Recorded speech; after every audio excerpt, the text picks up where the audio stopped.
Why should I get a reverse mortgage? When should I get a reverse mortgage? When shouldn't I get a reverse mortgage? My name's Bill Hillestad, and I'm right on the brink of retirement age, and this is something that's very relevant to me. And today I'm here with Carl.Spiteri, one of the smarter people I know in this space. And Carl, I'm gonna just pick your brain today about all the things I never knew about a reverse mortgage. So let's just dive right in with what is a reverse mortgage? Well, a reverse mortgage is nothing more than taking your home equity and using it to sustain life, whatever that means to you, whatever it is you want to do.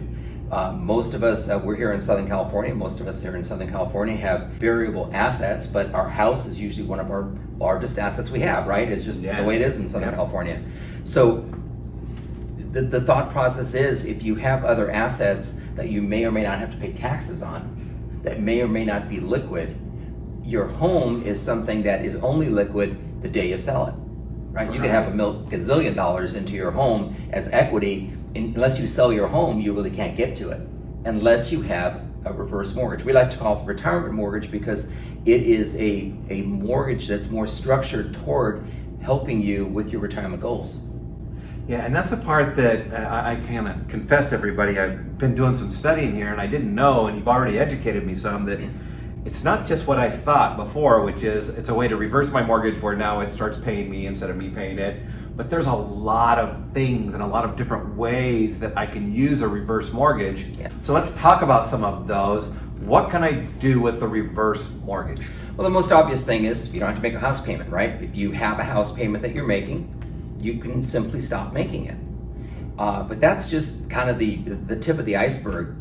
You can say you have your home and it's paid for free and clear, and you've always wanted to have a place at the beach or a place in the mountains. Maybe you take the cash out of your current home, buy that second home, and not make payments on that.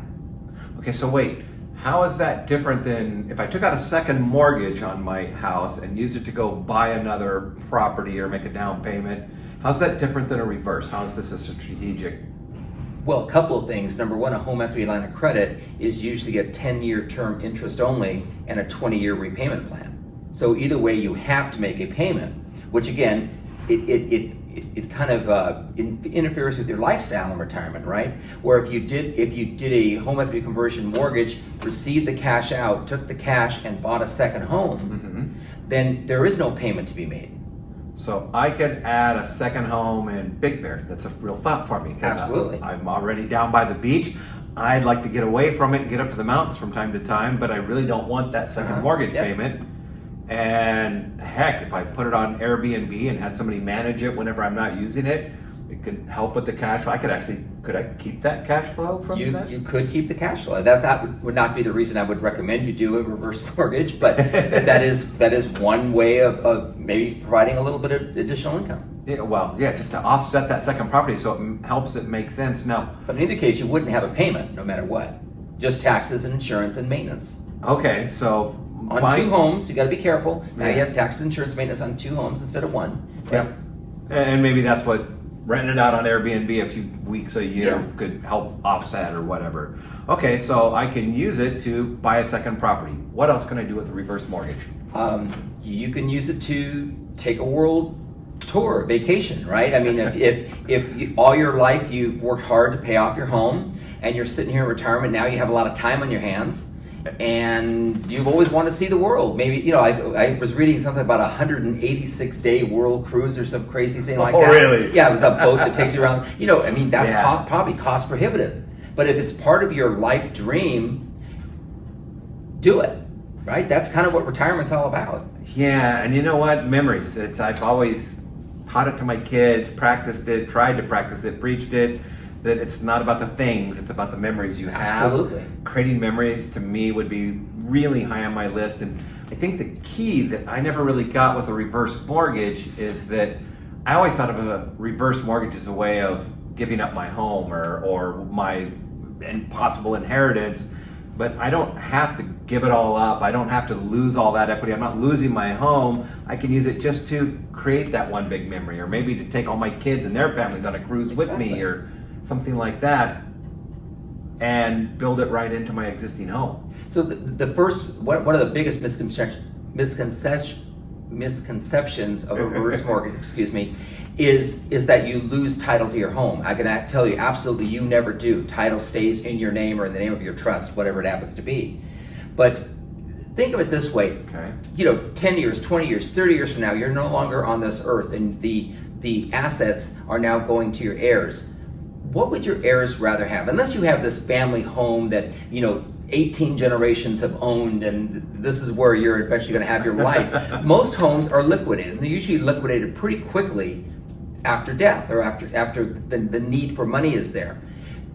Would your heirs rather have money in a savings account, a checking account, a 401k, or would they rather have a house they need to sell?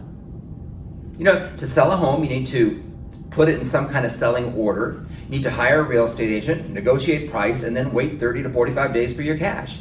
So everything you have as an asset is just where you choose to take your assets from, your money from, while you're living the retirement dream. Okay, so got it. Creating a memory, huge use. For me, that would be a big one. So with the second home and not having a mortgage payment are pretty exciting. You mentioned long-term medical care or health care? So think of long-term health care. So I think only like 3.5% of Americans have long-term health care coverage. Wow. And even if they do, the policies that have been issued recently they cap at $50,000 or $75,000, $100,000, whatever the number is. So think about it. You could go through that.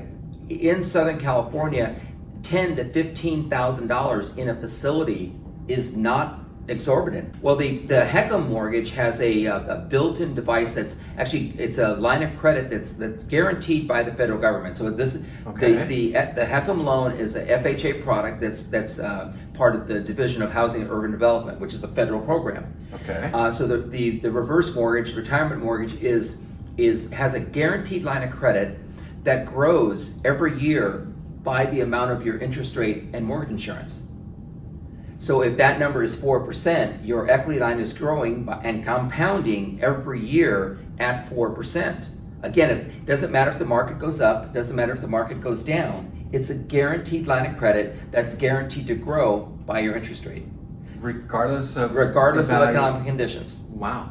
And it's contractual. So people have told me, well, what if they change the rules? Well, yeah, they could change the rules, but you're still bound by the contract that was done previous to the rule change. So as long as I'm in before the rules change, you're done. What if the market does a 2008? Does not matter. I still get that guaranteed return. I can access that money for whatever you want. Wow. And long-term health care is something that, you're 62, you're 72, you're 82, you're in pretty good health. That's great. But at 92, 102, 112, whatever the number is, eventually there's going to be probably some kind of health care issue that's going to lead to your demise. And that can get very, very expensive. And having access to the funds. Yeah. There's ready access. Nobody's going to take it away. They can't take it away. It's there. It's guaranteed. And the one thing that I remember talking to people, even leading up to the Great Recession, right, was I don't need cash because I have equity. Equity's like money in the bank. Now, the only thing like money in the bank is money in the bank, and the home equity line of credit, the HECM, is like money in the bank. Yeah, you know what? I might have to borrow that quote from you. The only thing that's like money in the bank is money in the bank. But the HECM comes darn close. It's just about there, yeah. You're not taking it away.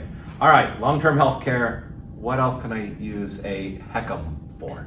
How about, let me see, you have children that live in Missouri because they can't afford to live in a house in Southern California. Your only child, they have 3 kids. You fly to see them twice a year because you want to be around your grandkids.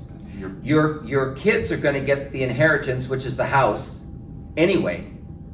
Why not maybe move them out here to enjoy your kids and grandkids while you're still on this earth? I don't know. Just my thought. No, you're really speaking to me now because I have kids spread all over, and it is expensive to live here in Southern California. And if I could kind of, I don't know, as an advance, I want to leave them an inheritance, but I could give them some of that a little earlier and get them out here and have the memories. Down payment for a house or something. And I think they'd rather have it sooner than later anyway. And now it's win-win. Yeah, I think it's win-win. Look at the other way around. Your parents own a home in where did I say, Missouri or wherever Yeah. where the heck it is, not to pick on those states, but Yep. their real estate's a little cheaper and their home is free and clear. They want to move to Southern California, but their $350,000 beautiful home in Missouri barely gets you a condo in Southern California, Yeah. a neighborhood you probably don't want to live in, right? Yep. So what do you do then? Well, Good maybe question. that cash is enough to, instead of buying a $350,000 place in Southern California, maybe it's a $650,000 place in Southern California.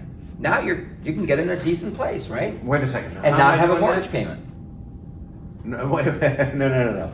Back up. I have a $350,000 place. I sell that, Uh-huh. and now I'm going to buy a house here. Right? And maybe say $650,000 Okay. And now, how do I not have a mortgage payment? because you're using the reverse mortgage to buy a home.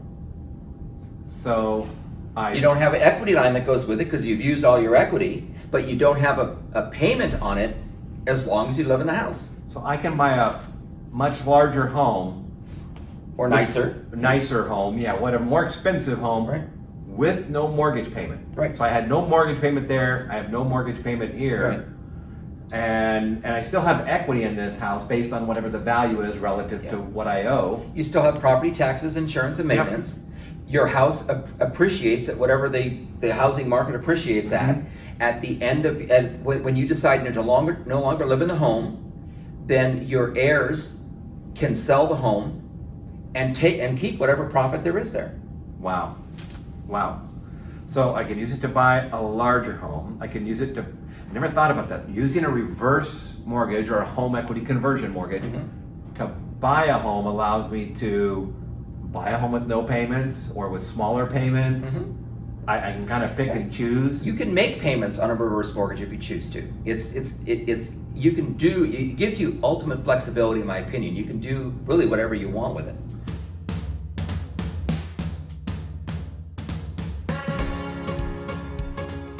Can you explain that to me?